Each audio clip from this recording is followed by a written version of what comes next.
Good evening and welcome to NTD News. I'm Stephanie Cox. Here are today's top stories.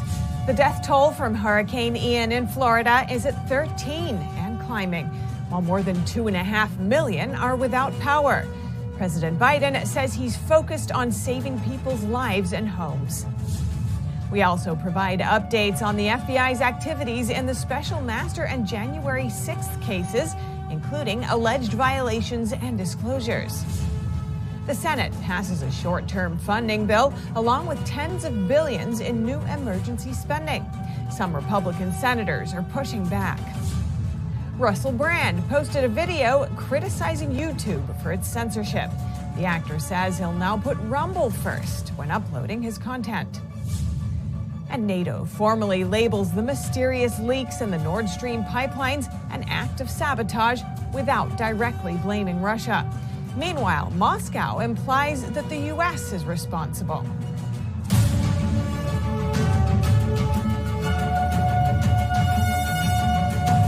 More than 2.5 million people in Florida are left without power in the aftermath of Hurricane Ian. It's now over the Atlantic again after it downgraded to a tropical storm as it passed over the state. Hurricane Ian weakened into a tropical storm Thursday morning after making landfall near Fort Myers, Florida, Wednesday afternoon. The storm caused widespread damage and flooding in Florida. The amount of water that's been rising and will likely continue to rise today, even as the storm is passing, is basically a 500-year flood event. The storm left 2.5 million Florida customers without power Thursday morning. It also destroyed a section of the Sanibel Causeway, connecting several islands with mainland Florida. Governor Ron DeSantis on Thursday visited a city close to where Ian made landfall, and he said workers are now trying to restore power and telecommunication services. We also got to just stabilize the area with these key services, and so we've got a huge amount of resources that have been brought to bear to be able to do that, and we're going to continue doing it. This is going to be a 24/7 operation because we realize how important it is. Tampa International Airport will reopen Friday morning. The eye of the storm left Florida's east coast Thursday around noon. It's expected to veer back toward the states and then hit the coast of South Carolina on Friday. Forecasters say it could strengthen into a hurricane again. Reporting by Allison Lee, NTD News. And President Biden today addressed the nation about Hurricane Ian. NTD's Iris Tao brings us more from FEMA headquarters. Addressing the nation from FEMA headquarters here in Washington, D.C., President Biden says Hurricane Ian could be the deadliest in Florida's history. The numbers are still unclear, but we're hearing early reports of what may be substantial loss of life. At least 13 people have been reported dead as of Thursday afternoon. And Biden says rescue operations have gotten underway for people who are stranded. And early on Thursday, he also approved a major disaster declaration in Florida. That means the federal government would pay for all debris removal, as well as offer loans to cover uninsured property loss and home repairs. The federal government will provide individual assistance of $37,900 for home repairs, another $37,900 for lost property, everything from the automobile to a lost wedding ring. On Thursday morning, Biden also spoke with Florida's Republican Governor Ron DeSantis, who's a harsh critic of Biden's economic and immigration policies. But when asked about his call and his relationship with DeSantis, Biden says, "It's totally irrelevant, but I'll answer it, okay? In fact, very fine. He complimented me. He thanked me for the immediate response we had. This is not about whether anything having to do with our disagreements politically. This is about saving people's lives, homes, and businesses." The FEMA administrator, meanwhile, says she's going down to Florida this week to check on response efforts. And President Biden says he's going as well, but that'll come at a time when his presence won't get in the way. Reporting in Washington, D.C., Iris Tao, NTD News. And over to FBI investigations. Lawyers for former President Trump said in a court filing yesterday that the FBI's filter team failed for the third time. The lawyers claim the filter team allowed a privileged Trump email to get into the wrong hands. Meanwhile, the FBI has its hands full with the January 6th investigation. NTD's Arlene Richards reports. A privileged document contained in the seized Mar-a-Lago materials may have slipped through the cracks again. That's according to a recent filing submitted by the Trump team on Wednesday. The team claims investigators saw an email that may be privileged. They say this is the third time the government failed to prevent investigators from seeing privileged records. According to the filing, the government characterized the email as non-privileged.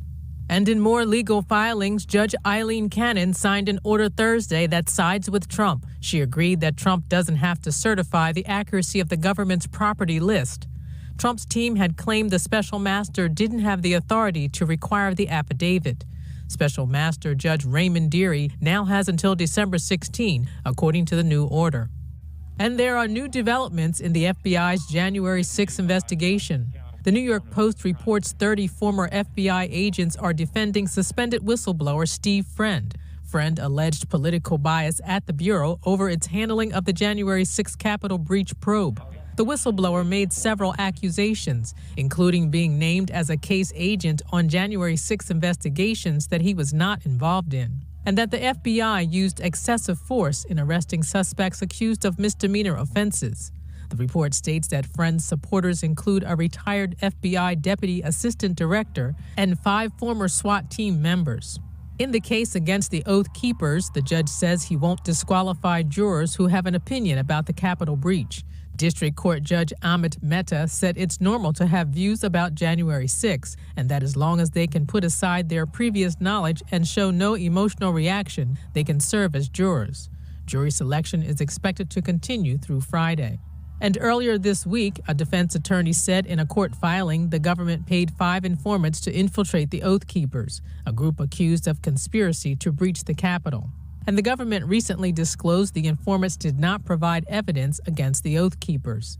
The government says only one informant will testify at trial. Arlene Richards, NTD News, New York. And conservative activist Virginia Thomas, the wife of Supreme Court Justice Clarence Thomas, appeared for an interview before the January 6 committee this afternoon. The committee is probing into her role and actions after the 2020 presidential election.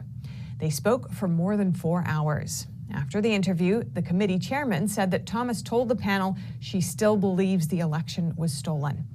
Thomas declined to answer any questions from the press. And the Senate this afternoon passed a short-term funding bill to keep government agencies open through mid-December. However, not everyone was on board. Here's NTD's Melina Weiskup with the details. This temporary funding bill essentially allows government agencies to operate under current funding levels through December 16th. This allows lawmakers to return back to their home states to campaign ahead of the 2023 midterm elections. Now, included in this temporary funding bill is tens of billions of dollars more in emergency money. That includes $12 billion more for Ukraine, along with another $1 billion to help American families cope with rising heating and cooling costs. Another $19 billion is designated to FEMA to help with disaster relief, such as helping to clean up after damage was caused by Hurricane Ian. Here is Senate Leader Chuck Schumer's floor remarks on the Senate floor just moments after that bill passed earlier today. It is a great bipartisan bill that is going to help a whole lot of people, and we're keeping the government open with ample time. Now, even though this bill did garner some Republican support, about half of Senate Republicans, 25 of them, voted no on it. For weeks now, many Republicans, such as Senator Rick Scott, Senator Mike Lee, and others, were pushing for a no vote on this because they wanted to make sure there was no extra spending attached to this bill. They also wanted to extend the clock here. So their goal was to provide a temporary funding bill that would expire in January rather than December. This way, they could wait until a new Congress is sworn in before passing the full 2023 funding bill. Under these circumstances, if Republicans were to take more seats in Congress, that would give Republicans more control over 2023 spending levels. So that was their goal here, although that was not successful, obviously, in the Senate. Now, for the same reason, Republican Whip Steve Scalise in the House is right now whipping a no vote on this temporary funding bill. But even with Republican pushback, Democrats are in control of the House, so they will easily pass this tomorrow and send it off to President Biden's desk. Reporting in Washington, D.C., Melina Weiskup, NTD News. 6 states are suing President Biden and the Education Secretary for their plan to cancel federal student debt. At the same time, the Biden administration is scaling back eligibility for the plan. The 6 states are Arkansas, Nebraska, Missouri, Kansas, South Carolina, and Iowa. These states say the plan to cancel student debt is an unlawful and arbitrary action. They said in a statement that the plan will, quote, unfairly burden working class families and those who chose not to take out loans or have paid them off with even more economic woes. On the same day, the Education Department changed its guidance and scaled back eligibility for the plan. Now, if someone has student loans held by private lenders, they have to be consolidated before September 29th to be eligible for the debt relief.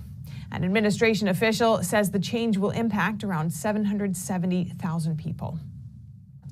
And an update on a story we reported on last week. Fintech giant PayPal has reinstated 3 related accounts they had shut down, that of the Free Speech Union, the Daily Skeptic, and a key figure behind both organizations. Toby Young is the outlet's editor-in-chief and the union's founder and general secretary. And he says that while he's still waiting for PayPal to explain the reason behind the shutdowns, that it should be illegal for financial services companies to discriminate against customers based on their political beliefs. I spoke with him earlier today. Toby Young, welcome to our show. Thank you for joining us. Thank you. This week, PayPal reinstated your account and the accounts of the Daily Skeptic and the Free Speech Union. What did it take to get the accounts opened again? Well, it took a gargantuan effort on my part.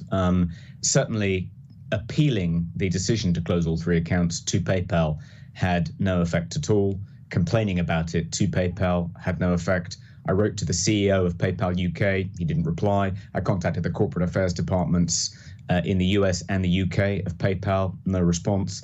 But it was only when a question was asked in Parliament, when the decision was more or less universally condemned across the British media, and then 42 peers and MPs from all political parties wrote to the business secretary, Jacob Rees-Mogg, demanding that he hold PayPal to account, and then he confirmed that he would be doing precisely that. That was enough in the end to persuade PayPal to switch my accounts back on. Nothing short of that worked.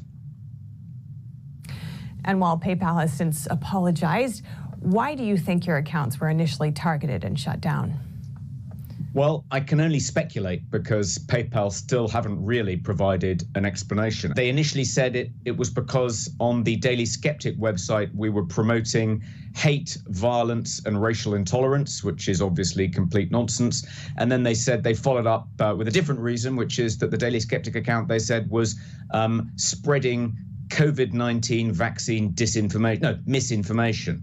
And as we know, COVID vaccine misinformation is often a euphemism for just anyone who raises any reservations about the COVID-19 vaccine. So it might have been that.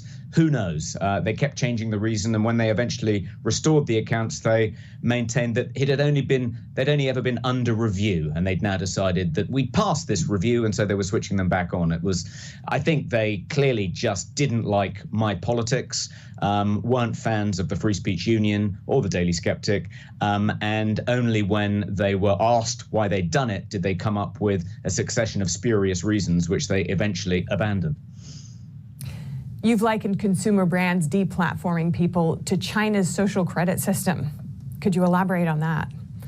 Yes, well, I think we're all aware of China's social credit system, whereby if you criticize the communist authorities, you risk losing access to your bank account.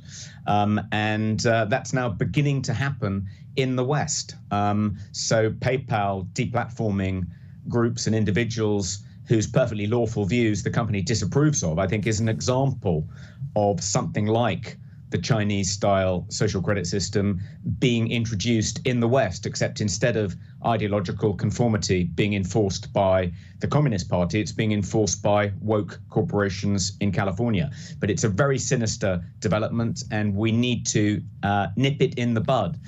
And what do you think this incident says about the state of free speech in the West? I think it's an alarming new battlefront in the war, the ongoing assault on free speech. I set up the Free Speech Union more than 2.5 years ago, and I thought things had reached a nadir when it came to free speech. But actually, since then, things have got significantly worse. And I think demonetizing people, using the financial services sector as a way to shut down dissent and skepticism about things like the vaccines, the COVID lockdown policy, climate emergency, and so forth. That's a new sinister development in the war on free speech, and we need to do something about it quickly. You're now lobbying for a couple of bills being proposed in the UK Parliament. Could you tell us more about that? Well, there are a few. What we want to do is amend a bill that's currently going through Parliament to make it unlawful for financial services companies to discriminate against their customers on the basis of their perfectly lawful political opinions. And we're looking at which is the right bill to amend, and we're drafting an amendment, and we hope to have one ready to send to parliamentarians next week. And I think there'll be quite a lot of support for that amendment in Parliament, particularly within the Parliamentary Conservative Party. And I'm hoping the government will simply accept the amendment without there needing to be a vote about it in the House of Commons. There seems to be, real momentum now behind this effort, and real political support for reining in these out-of-control companies like PayPal. Toby Young, General Secretary of the Free Speech Union, thank you so much. Thank you. I reached out to PayPal for their response, but I didn't hear back before airtime. And actor Russell Brand says he'll start uploading his videos to Rumble first due to what he calls censorship on YouTube. That's after the platform allegedly took down one of his videos because of what Brand calls a small error. We have been officially censored by YouTube. They took down one of our videos for misinformation. But why are big media organizations not censored for misinformation in the same way? Is it because YouTube are part of the mainstream media now? 47-year-old actor Russell Brand shared this announcement, talking about a video that was allegedly taken down by YouTube. He says a clip he previously posted on the site was removed because he cited COVID information from official government websites, which he misinterpreted. He acknowledged that he had made a mistake. We made an error, in my opinion, a relatively small error, and we're being penalized. For me, that looks like censorship. And the reason I think it looks like censorship is because there's mainstream media misinformation up all the time. Brand then shows various MSNBC clips from last year that include statements like this one. Now we know that the vaccines work well enough that the virus stops with every vaccinated person. The actor points out how, according to current government information, this isn't true, so it could be considered misinformation. However, the video from March 2021 is still on YouTube. NTD reached out to Google, which owns YouTube, to ask whether they think this video should be removed, but we didn't hear back before broadcast. Brand says he'll now prioritize a different platform. We're moving to Rumble. All of our content is up on Rumble first, and we'll be streaming on Rumble every day. We know that Rumble has a reputation in some quarters for having certain particular biases that we are beyond. The actor said it's not about left versus right, but about getting his message to the people. Reporting by Arian Pastar, NTD News. The Pentagon has unveiled another arms package for Ukraine's combat with Russia. The cost is $1.1 billion.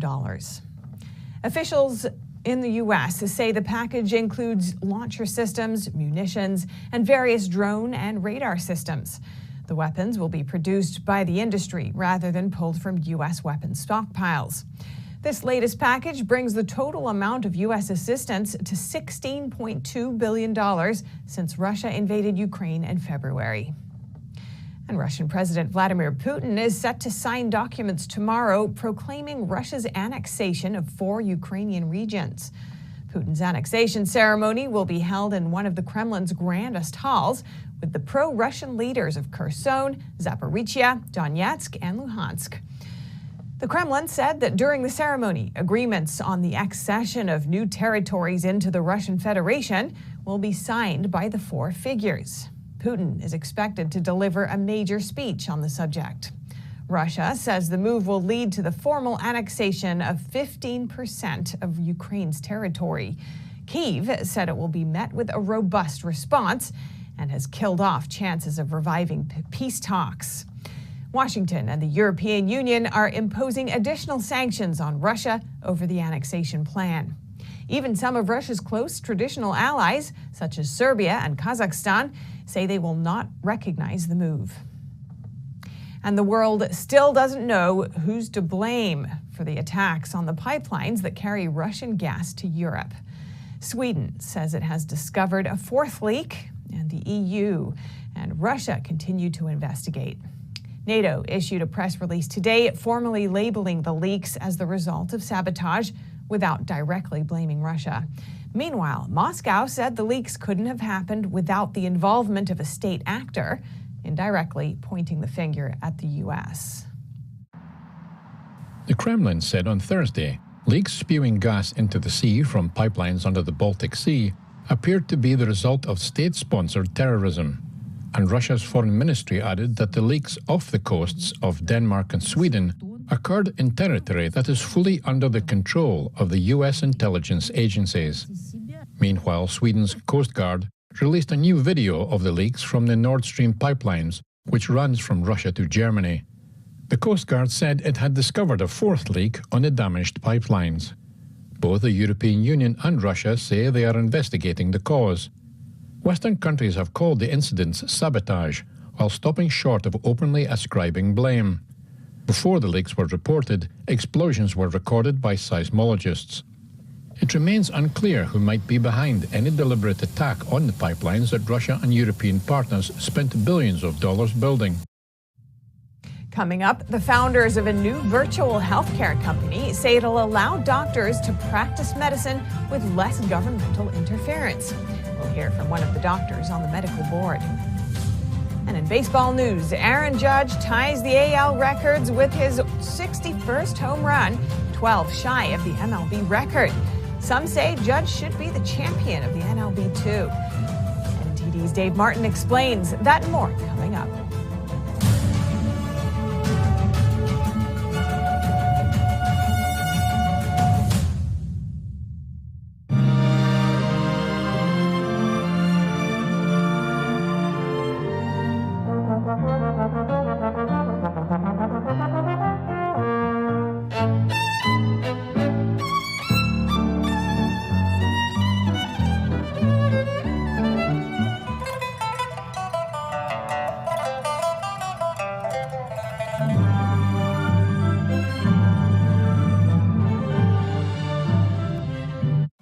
I'm Smokey Bear, and I made an assistant to help you prevent wildfires. Dude, I've got this. I've been camping since I was 5 years old. But I am a camping influencer. You know what? I'll bet you $5. Okay.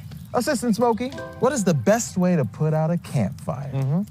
To put out a campfire, drown with water, stir, drown again. Then make sure the fire is out cold by feeling with the back of your hand. Wait, really?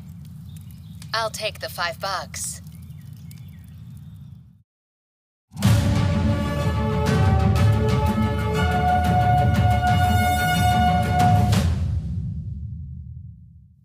During the pandemic, many doctors were censored and even fired for recommending alternative ways to prevent and treat COVID-19. NTD's Jason Perry spoke with Dr. Harvey Risch about a newly launched virtual health company. Risch says it may give doctors more freedom. Telemedicine isn't all that new. It actually became much more popular during COVID when people were trapped at home. Dr. Harvey Risch is the chief epidemiologist of the Wellness Company's Chief Medical Board. The Wellness Company is a new virtual care and health education company specializing in individualized health care. Risch explained that one of the main reasons the Wellness Company was formed was in response to government and regulatory overreach. He used hydroxychloroquine as an example. You could prescribe it for hair loss, you could prescribe it for rheumatoid arthritis, lupus, and so on, where it's used routinely day in, day out. It's been used by hundreds of millions of people in billions of doses for more than half a century, and suddenly it becomes, unallowable as an approved drug. FDA approved it. It's been approved for decades. So this interference in the medical practice just snowballed. He said this led to him and others putting together the new company. To formulate a method of providing medical care where doctors could just be doctors, you know, the way doctors used to be, using their best judgments. Even if it wasn't perfect, they did their best from their experience. And if it didn't work, they learned and they figured out how to improve. And that's how medical care has always been, to let doctors just use their best judgments, independent of this heavy hand of government and corporate medicine. He explained that patients will be able to connect with doctors throughout the entire state where they are seeking care via a video call. He says an in-person interview with a doctor for acute care is about $50, and patients can file the receipts with their medical insurance. For more information, you can visit online at twc.health. Jason Perry, NTD News. And now over to sports news. Here's NTD's Dave Martin with today's top stories. Aaron Judge hit his 61st home run of the season last night, tying the American League record set by Roger Maris back in 1961. That stood as a major league record until it was passed by Mark McGwire in 1998. Barry Bonds would eventually pass him 3 years later, hitting 73. Yet allegations of steroid use have followed both players, keeping them from the Hall of Fame. Baseball didn't start drug testing with penalties until 2004. Maris' son, Roger Maris Jr., said he considers McGwire's and Bonds' home run totals to be illegitimate, and that if Judge passes the record, he should be considered the champion. The Yankees' next game is at home Friday against the Orioles. In college football, University of Nebraska punter Brian Buschini apologized Tuesday after posting a tweet in support of Italy's new Prime Minister, Giorgia Meloni. According to a screenshot from Outkick.com, Buschini had originally tweeted, "All glory to God, love this," on a speech from Meloni's from 2019 that went viral. In this speech, Meloni, part of the Brothers of Italy Conservative Party, promoted family values and said she wanted Italians to return to religious and traditional morals. And tonight in baseball, 6 games are on the schedule, including an Angels Athletics game with two-way star Shohei Ohtani on the mound. The reigning MVP is 4th in the AL with 14 wins, and offensively, his 34 home runs are good for 4th in the league. And in college football tonight, South Carolina takes on South Carolina State, while 19th-ranked BYU battles Utah State. In the pros, the undefeated Miami Dolphins will play at the Cincinnati Bengals on Amazon Prime's Thursday Night Football. That's all for your sports news today. Back to you, Steph. Thanks, Dave. And that's all for today's news. Thanks for tuning in. I'm Stephanie Cox.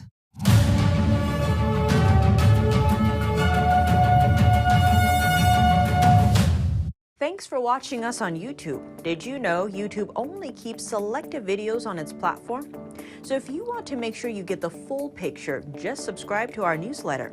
Go to newsletter.ntd.com and sign up. It's free.